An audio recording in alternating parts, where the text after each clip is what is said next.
Olá, eu sou o professor Carlos Campani, eu sou professor no Instituto de Física e Matemática, Departamento de Matemática e Estatística, e estamos aqui numa sequência de videoaulas, né? E na aula de hoje a gente vai aprofundar o assunto então de limites, iniciando então pela definição de limites, ok? Então, vamos imaginar uma função f qualquer, tá? Definida no intervalo aberto i, que contenha um número a. Essa função f ela tem que estar definida em todo esse intervalo i, exceto no a, né? Onde ela pode ou não estar indefinida. Então, função f, definida no intervalo aberto i, que contém um número a, né? O número a pertence a esse intervalo aberto, e a função tem que estar definida em todo esse intervalo aberto i, exceção o próprio a, onde ela pode estar indefinida, né? A gente diz que o limite de f de x, quando x aproxima-se de a, é igual a L. Né? Escrevemos desta forma aqui, né? É uma notação que a gente já vinha usando informalmente, né? Agora a gente está definindo. Né? Se então acontece o quê? Se para todo epsilon maior que zero, existe um delta maior que zero, tal que a diferença em valor absoluto da função e deste L, que é o limite, né, é menor que delta sempre que a diferença entre x e a, né, em valor absoluto, estiver entre zero, né, for maior que zero e menor que delta. Então, intervalo aberto entre zero e delta. Né? Ou seja, isso significa que se eu der um intervalo aberto, né, de raio delta centrado em A no eixo X, né, e eu tomar a imagem pela F desse intervalo aberto, a exceção A, onde a função pode não estar definida, né, a gente tem também lá um intervalo aberto, né, em que a diferença entre a função e o L é tão pequena quanto se queira, é sempre menor que um epsilon, que pode ser tão pequeno quanto se queira, à medida que o intervalo, então, lá no eixo x diminui. Vamos tentar ver isso assim, né? Então, a gente tem dois intervalos abertos. Primeiro, esse intervalo aberto aqui, ó, que eu estou destacando, né? Que é o intervalo aberto a menos delta, a mais delta, né? E isso corresponde, então, isso lá no domínio, né? Corresponde lá na imagem a esse intervalo aberto aqui, né? É L menos epsilon, L mais epsilon, ou então f de A menos delta, até f de A mais delta, né? E isso é mostrado aqui, então, neste diagrama aqui, né? Nesse gráfico, né? Em que a gente mostra aqui, então, o intervalo, esse aqui, é no eixo x, né? Em torno do A, né? A menos delta, A mais delta. Isso produz lá um intervalo no eixo y, a L menos epsilon, L mais epsilon, né? E à medida, então, que esse intervalo, que o delta se torna pequeno, o epsilon, evidentemente, também se torna pequeno, é a projeção, né? E isso faz com que no limite, né, quando esse intervalo tende a zero, né, o limite, então, o valor da função no limite, o limite, né, dessa função, né, quando x tende a, então, seja o L, né? Observem que eu nunca chego no A. Eu nunca chego no A, né? Observe que o delta, ele é diferente de zero, né? Aqui, ó, o delta é sempre maior que zero, ele nunca é zero, né? Então, como o delta é diferente de zero, né? Esse intervalo aqui nunca chega no A, né? Porque o delta aqui, ó, que está subtraindo aqui, somando aqui, ele nunca é igual a zero, né? Nunca no A eu chego, né? Eu não visito o A, porque a função pode estar até indefinida ali no A. Isso significa que o limite sempre se refere à vizinhança, ao entorno, né, daquele ponto A, nunca ao próprio ponto, ou ao valor da função naquele ponto. Né? A gente vai ver isso através de uns exemplos. Né? Então, por exemplo, seja a função f de x igual a 2x menos 1, né, em que o domínio é R e a imagem é R, nós já sabemos isso. Né? Queremos determinar, então, o limite de f de x quando x tende para 2, né, ou se aproxima de 2. Né? Então, a gente considera esse gráfico aqui, né? Então, a gente tem aqui o 2, tem aqui o gráfico da função 2x menos 1, a gente sabe que esse gráfico é uma reta, né? A gente tem aqui no eixo x o valor 2, que é o que a gente quer calcular, é o a da nossa definição, né? lá em cima, né? É o A da definição, é esse A aqui, né? É esse A aqui, né? Ok? Então, observe então, né? Então, que eu tenho então um intervalo em torno do 2, que é o A, né? A menos delta, ou 2 menos delta, A mais delta, ou 2 mais delta, né? E aqui eu tenho as projeções, né? L menos epsilon, L mais epsilon. Observe que à medida que esse intervalo vai se fechando em torno do 2, né? A gente nota então que o limite L tende a 3, né? Esse então é o valor, né? É só observar isso no gráfico, né? Então esse limite de f de x quando x tende a 2 para essa função, ele é igual a 3, né? Vamos ver agora uma segunda função, agora uma função g de x. Observem que a g de x é idêntica a f de x, né? A f de x era 2x menos 1. Essa g de x é por casos, né? Uma função modular, ela também é 2x menos 1, é o mesmo f de x. Quando x é diferente de 2, e é 1 quando x é igual a 2. Observem que aqui o valor dessa função em x igual a 2, é só ver aqui, né? A projeção aqui é 3. Aqui coincidiu o valor da função com o limite da função, né? Então aqui nós temos uma coisa diferente, nós temos a mesma função f, tá? Mas só que eu mudei o valor para x igual a 2. Em x igual a 2, em vez de ser 3, como a gente viu, o valor da função é 1, tá? Difere então, a g difere da função f apenas o número 2, tá? Ali a gente tem uma descontinuidade removível, que a gente já viu, né? Que é isso aqui, né? Temos uma descontinuidade removível. Então, ó, a função para todo R é essa reta, e aqui no x igual a 2, a função não é aqui, né? Mas é aqui em y igual a 1. X igual a 2 corresponde a y igual a 1. Esse é o ponto 2, 1, ok?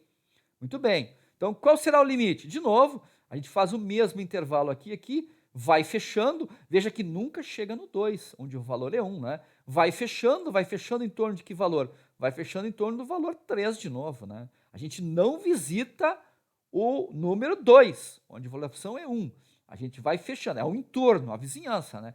Vai então, à medida que esse intervalo ele fecha, né, em torno do 2, aqui fecha em torno do L igual a 3.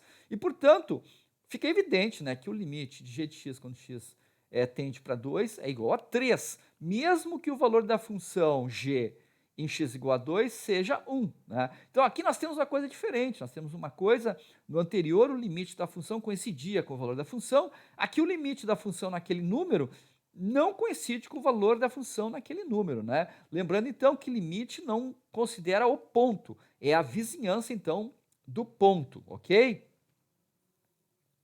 Aqui, vamos pegar essa outra função, terceiro exemplo, né? Então, é a função f de x igual a x ao quadrado, né? Só que aqui a função quadrática, só que eu vou fazer ela com um domínio especial. Eu vou retirar do domínio dessa função o número 1. Então, é a função quadrática, é a mesma parábola que vocês já conhecem, só que o domínio dela é reais, excluindo-se o número 1, né? Então, aqui nós teríamos o gráfico dela, é um gráfico meio esquisito, é uma função exótica, né? Porque ela é a mesma função que vocês conheciam, só que em x igual a 1, a função está indefinida. Ela apresenta o quê? De novo, assim como a anterior, apresenta uma indeterminação removível, né? Uma descontinuidade, melhor dizendo, removível, né? Então aqui, aqui nós tínhamos, aqui nós tínhamos uma descontinuidade removível desse tipo, em que aqui para x igual a 2 o valor é 1, aqui nós temos uma descontinuidade removível em que a função não está definida em x igual a 1. Ela não tem valor, por isso que eu coloquei um buraco, né? Um ponto aberto. Né? A função então tem uma descontinuidade removível em x igual a 1. Mas, qual seria o limite de f de x quando x tende a 1? Tá? Bom, embora a função não tenha valor em x igual a 1, né? O limite existe, porque o limite não é no ponto, de novo, é na vizinhança. E se a gente verificar que a vizinhança desse ponto aqui, a vizinhança desse ponto aqui converge para 1. Tá? É fácil ver ali no gráfico da função. Portanto, o limite de f de x quando x tende para 1 é igual a 1. Mesmo que a função não esteja definida naquele ponto, por ter uma descontinuidade removível, ela tem limite naquele ponto e o limite é 1. Tem um teorema importante que eu não vou provar, né, que é o teorema da unicidade do limite. Ele diz que se eu calculo o limite de f de x para x tendendo para A e eu obtenho um L1 e eu calculo o limite f de x para x tendendo a b e eu obtenho L2, com certeza L1 tem que ser igual a L2. Ou seja, se o limite existe, ele é único. Não existem dois limites, ok? Então vamos lá. Esse é um teorema muito importante, garante que o limite é único. Muito bem, vamos ver agora os limites laterais. A gente já informalmente introduziu a ideia de limites laterais. Na verdade, fizemos o contrário, né? Informalmente lá em funções. Introduzimos a ideia de limites laterais, né? Para agora introduzir a ideia, então, do limite pontual, o limite num ponto, que é o que a gente mostrou naquela definição formal. Muito bem, então, o que são os limites laterais? Então, em vez de pegar o intervalo aberto lá no eixo x, né, no domínio, esse intervalo aqui, que está lá na definição, a menos delta mais delta, né, eu pego ou o a menos delta ta, a primeira metade do intervalo, né, ou eu pego o aberto a ta mais delta, né, sempre que o delta é maior que zero. Né? Então, eu pego, em vez de pegar todo o intervalo, né? Tanto à esquerda quanto à direita, eu pego só um lado, né? Então, como é que fica o limite à direita? O limite à direita é quando eu considero os valores maiores que A. Eu considero esse intervalo aqui, A mais delta, né? E eu digo, então, eu faço a seguinte notação, né, para o limite à direita. O limite de f de x, quando x tende para A ou se aproxima de A pela direita, é igual a L, né? Então, esse é o caminhamento pela direita. O x se aproxima de A por meio de valores maiores que A, limite à direita. O limite à esquerda é esse aqui, né? Então, aqui eu considero, como eu estou me aproximando da esquerda, estou me aproximando por meio de valores menores que A, né? Então, x se aproxima por valores menores, portanto, o intervalo lá no domínio é A menos delta aberto A, né? Então, eu estou me aproximando de A por valores menores, esse é o limite à esquerda, né? Então, eu posso fazer essa notação aqui, que a gente já conhece, né? Que é o limite de f de x, quando x tende para A pela esquerda, ou se aproxima de A pela esquerda, é igual a L, ok? Tem um teorema muito interessante que diz o seguinte, se o limite pontual, ou seja, o limite de f de x, quando x tende para A, existe e é igual a L, isso só acontece, é C e somente C, tá? Os dois limites laterais existem, em primeiro lugar, os dois limites laterais têm que existir, tá? E, em segundo lugar, eles são idênticos. Ambos os limites resultam no L. Neste caso, se o limite lateral à direita existe. Segundo, limite lateral esquerda existe. Terceiro, ambos são iguais, então existe o limite pontual e ele vale L. A gente vai tentar dar exemplos, né? Vamos pegar primeiro aqui, obviamente, a mesma função, é aquela 2x menos 1, e determinar então os dois limites laterais, o limite à direita e o limite à esquerda, né? Observe então que tanto para o intervalo a menos delta, 2 menos delta, né, até 2, né, quanto para o 2 até o aberto 2 até 2 mais delta, ambos convergem então para o valor 3. Né? À medida que esse ponto A se aproxima do 2, converge para 3, olha lá, ó, o limite, e esse ponto D, né, quando ele que é ao lado, é a parte direita do intervalo, se aproxima de 2, também converte para 3. Então, ambos os limites, tanto a esquerda quanto a direita, né, resultam em 3, ambos existem, valem 3, então, portanto, o limite pontual existe. A gente já sabia isso, já tinha feito essa demonstração, né, no gráfico há pouco. Né? Então, o limite de f de x com x, quando x tende para 2, existe, vale 3. Agora, vamos pegar uma função modular, por casos, com três alternativas. Né? Nós temos, então, f de x valendo menos 2, se x menor é igual a menos 2. 2, se x é maior que menos 2 e menor ou igual a 2. E 4, se x é maior que 2. O domínio dessa função, evidentemente, é reais. Né? O gráfico é mostrado aqui. Ok? Observe, então, que aqui o intervalo de menos infinito até menos 2 é fechado. Aqui é aberto de menos 2, fechado 2. Aqui é aberto 2 até mais infinito. Né? Aqui o valor é menos 2, aqui é 2 e aqui é 4. Né? Observem que esse gráfico, né, é uma função. passa pelo teste da reta vertical, né? Não há nenhuma reta vertical que intercepte 2 pontos. A dúvida poderia ser em x igual a menos 2, mas como aqui está aberto, não tem problema. E a outra dúvida seria aqui em x igual a 2, como aqui em cima está aberto, né? Não tem problema. A reta nunca intercepta 2 pontos, né? Então agora, quais são os limites laterais, né? Então vamos estudar o limite lateral direito e esquerdo do menos 2 e direito e esquerdo do 2, né? Então, direito e esquerdo do menos 2. Me aproximando de menos 2, aqui, ó, me aproximando aqui, a função, olhando aqui a função, ó, é só olhar o gráfico da função. Então, o x está se aproximando de menos 2 pela esquerda, por valores menores que menos 2. Isso está resultando no valor menos 2, é essa projeção aqui. Agora, me aproximando do x igual a menos 2 pela direita. Estou me aproximando pela direita, eu estou me aproximando pela direita, o valor está tendendo a 2. Então, o limite de f de x com x tendendo a menos 2 pela direita é 2 e pela esquerda é menos 2. Agora, vamos ver o limite quando x se aproxima de 2, pela esquerda e pela direita. Pela esquerda é por aqui, estou me aproximando de x igual a 2 pela esquerda, o limite está dando 2. Tá? E agora estou me aproximando de x igual a 2 pela direita, né? Pelo lado direito do 2 aqui, né? No eixo x, e isso está levando a 4 o valor do limite, né? Então é isso que eu coloco aqui. Então o limite de f de x quando x tende para 2 pela direita é 4, e quando e o limite de f de x quando x tende a 2 pela esquerda é 2. Né? Como consequência desse teorema aqui, que dá as condições, onde é que está o teorema? Está mais aqui. Esse teorema, que dá as condições para a existência do limite pontual, exige, então, que exista o limite lateral esquerdo, exista o limite lateral direito e ambos sejam iguais. Observem que essa função,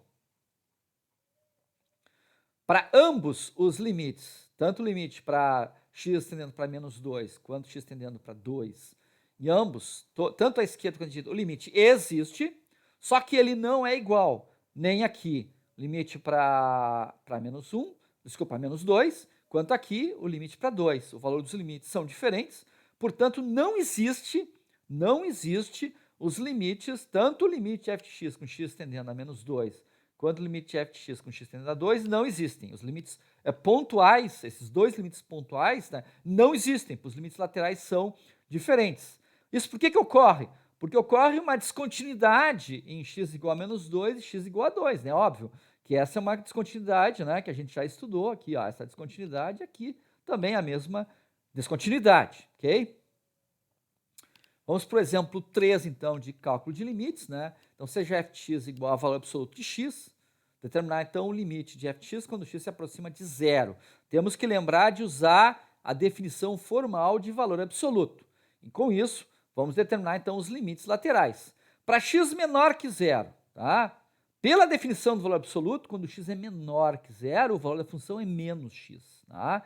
Então, o limite, quando x se aproxima o limite da função, f de x, quando x se aproxima de zero pela esquerda, por valores menores que zero, é o limite de menos x. Por causa dessa segunda parte aqui da definição do valor absoluto. É o limite de menos x, né? Estou substituindo o valor da função, que é valor absoluto, por menos x, por causa da definição. Então, o limite de menos x, quando x tende para zero pela esquerda, e isso dá zero, óbvio. Né? Está tendendo a zero, menos x dá zero. Né? Outro caso, agora para x maior que zero, pela definição do valor absoluto, né? Quando x é maior que zero, eu estou nesse outro caso, o valor absoluto é o próprio x. Né? Então, quando eu me aproximo de x pela direita, por valores maiores, quando x se aproxima de zero pela direita, por valores maiores que zero, eu estou no caso x maior que zero. Então, nesse caso, o limite de f de x, quando x se aproxima de zero pela direita, é o limite de x, né? Que é o valor da função absoluto quando x é maior que zero, é x, né? E dá zero também. Né? Então, observem que o limite esquerdo e o limite direito deram zero, são iguais, portanto, o limite pontual existe e vale zero. Vamos para esse quarto exemplo, né? Demonstrar que o limite de x tendendo para zero de valor absoluto de x sobre x não existe. Bom, para mostrar que esse limite não existe, o limite dessa função não existe, nós temos que determinar, então, os limites laterais. Primeiro, então, o limite lateral esquerdo, né, dessa função aqui, então, quando o x se aproxima de zero para a esquerda, se aproxima por valores menores. A gente sabe que o valor absoluto nesse caso é menos x. Menos x dividido por x dá menos 1, e, portanto, o limite é trivial, é uma constante, né? O limite, então, é menos 1. Pela direita, pessoal, a gente sabe que pela direita os valores de x são maiores que zero, portanto, o valor absoluto de x é x. Então, fica aqui x dividido por x, que é 1, é uma constante, então o limite é trivial, é 1. Observem que o limite lateral esquerdo deu menos 1, o limite lateral direito deu 1, portanto, eles não coincidem, logo o limite pontual não existe. Não existe, então, o limite de valor absoluto de x dividido por x, quando x tende para zero, ou se aproxima de zero. Vamos ver agora essa função aqui, que ela é muito interessante. F de x igual a raiz quadrada de f de x igual a raiz quadrada de x menos 3. Né? A gente quer determinar, então, o limite de f de x quando x tende ou se aproxima de 3. Então, temos que, de novo, determinar os limites laterais para confirmar que esse limite existe e qual é o limite, né? Então, aqui no item A, nós vamos fazer o limite lateral direito e no item B, o limite lateral esquerdo. Para o limite lateral direito, o que acontece aqui, né? Nós temos o limite da raiz quadrada, é o quê? É a raiz quadrada do limite, né, de x menos 3. Isso é o limite de x quando x tende para 3 pela direita, menos o limite de 3, da constante 3, quando x tende a 3 também pela direita. Observem que o limite de x, quando x tende a 3 pela direita, é um valor que tende a 3, tá? O x está tendendo a 3, então esse termo aqui, esse limite, né, está se aproximando de 3 pela direita, ou seja, por valores maiores que 3. Um valor maior que 3 subtraído de 3 dá um valor maior que 0. Portanto, esse limite aqui dentro da raiz quadrada, ele tende para 0 por valores maiores que 0. Né? É isso que está dizendo esse expoente aqui mais. Tende a 0, então está tendendo a 0 por cima, por valores maiores que 0, portanto, valores positivos. Logo, esse limite aqui existe, vale 0, né? Porque o x menos 3 está tendendo para 0 por valores positivos. Raiz quadrada de valor positivo não tem problema. Agora, para o caso, então, do limite pela esquerda, né? Observem que aquele mesmo limite lá de cima, tá? O mesmo limite lá de cima, né? Aqui o x está tendendo a 3 por valores menores que 3. E, portanto, um valor menor que 3 subtraído de 3 está tendendo para um valor, está se aproximando de 0 por baixo. Ou seja, por valores menores que 0, portanto, negativos. Ora, não existe raiz quadrada de número negativo, portanto, não existe esse limite lateral, o limite lateral esquerdo, ele não existe. Então, existe o limite lateral direito, vale 0. Não existe o limite lateral esquerdo. Portanto, falhou as três exigências. Existiu lá limite lateral direito, esquerdo e eles serem iguais. Falhou uma das exigências para existir o limite pontual, logo, o limite de raiz quadrada de x menos 3, quando x se aproxima de 3, ele não existe. Não existe esse limite pontual, né? Pessoal, era isso que eu queria falar por hora, né? Fica então a dica para vocês darem uma estudada. A matéria está começando a ficar de limites, está começando a ficar mais complicada, né? Continuaremos então com limites então na próxima videoaula. Um abraço, tchau!